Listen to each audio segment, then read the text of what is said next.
Sometimes you just gotta scream, let loose,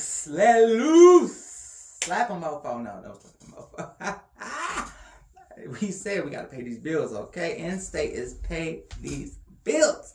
So we can't be going around slapping folk. What we gotta do is slap that negativity out of our minds when we are fighting back against toxic leadership, toxic work environments, because they are absolutely draining.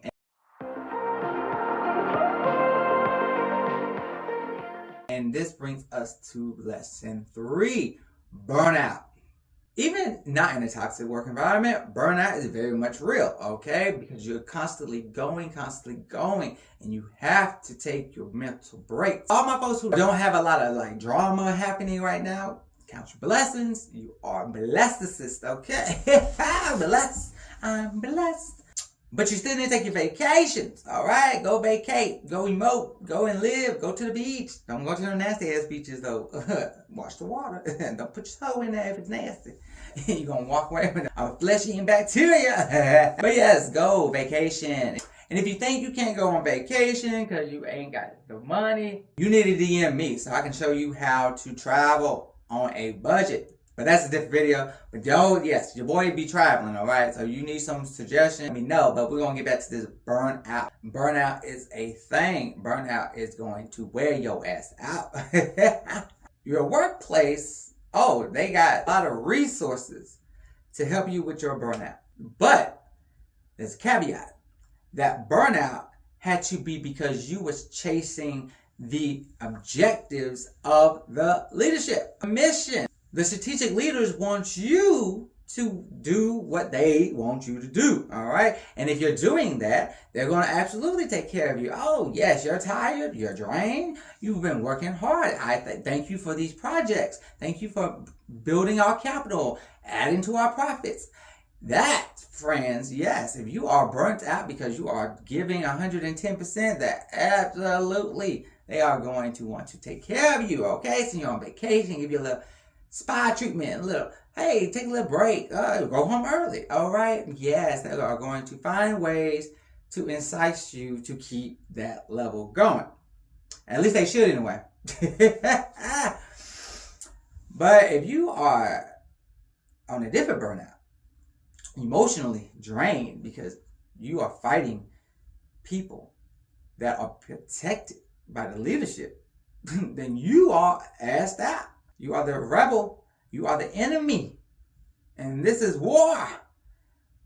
And they're not going to help. They're going to turn a blind eye. What you mean? I didn't know she was tired. Oh, I didn't know he was having it. Oh, we didn't know. No. I wasn't told. But you know what? I'm going to go find out right now and see what's happening. Okay? Yes, I'm going to take care of it. That's them talking to the seniors, okay? Senior talking to senior. Oh, yeah. I didn't know, so we're going to go figure it out right now. We're going to handle it. All right? Yes. Well, then, no, motherfucker, you knew. But you wasn't going to help. And you're not going to help. They're going to tell their seniors whatever they're going to tell them, but you ain't never going to get that phone call. So don't even expect it. You be wasting your time thinking that somebody's going to care. Once you whistle blow that they care about your emotional state or your mental health, because they don't. And this is why this video is videoing, so we can help each other stay sane when you are at your low. And this is burnout. Countering it. Overcoming burnout. It will never happen at the workplace. It will not. You are just going to figure out what you can tolerate and what you cannot. And be honest with your colleagues. If it gets overwhelming, it's overwhelming.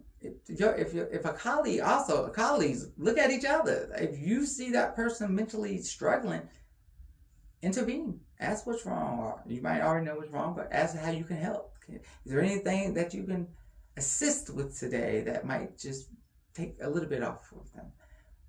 It can go a long way.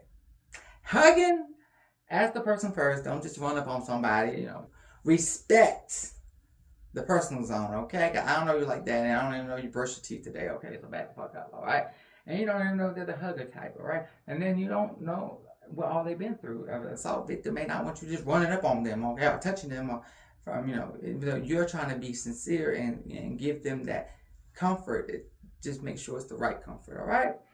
Because yes, we do like, as humans, comfort. It's just make sure the person that you're giving the comfort to understands that you're trying to comfort them, all right? To find simple things you can do, most people love their animals, so they might be a little bit more affectionate, but you also got to process the mood, all right? So you have to de-escalate from work and let it subside before you walk into your house.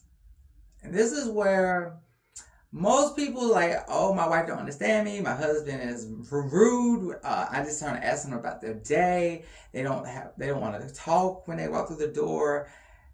It's because they didn't process and de-escalate what was ever on their mind when they left the workplace. So for my people who are in this predicament of having a lot on your mind, go a scenic route.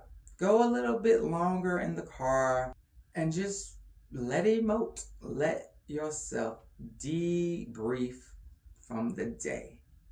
I guarantee you, if you allow yourself to get into a better headspace before you walk through the door, all the relations that you have inside that home will instantly get better.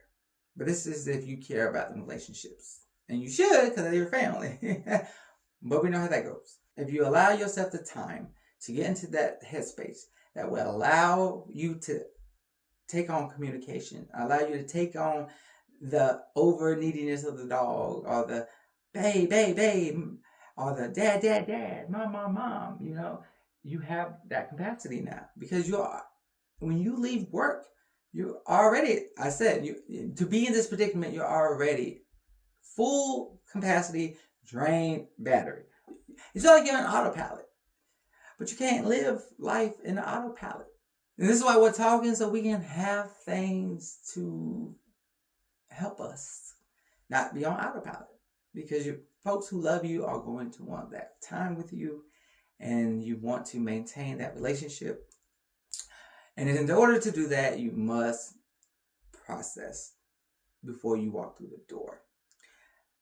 And there you go. Whether it's the gym, whether it's a walk, whether it's a run, whether it's video games. Maybe it's a game that you just play on your phone that it's almost like a video game, but it's just enough to get you to forget your troubles of the day, or forget the shit that you went through on day 9 of being a whistleblower. You need something to be a quick outlet. Don't let it be the bar. Don't let it be in your room, solo drinking, all right?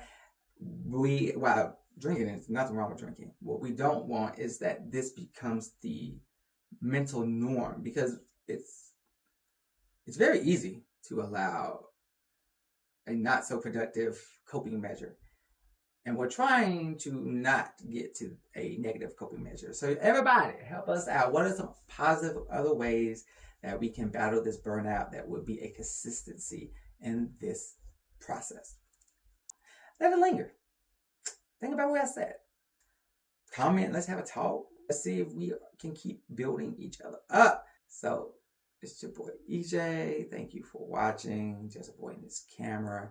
Mental health awareness. Sustain your sanity while in a toxic work environment with a toxic leader.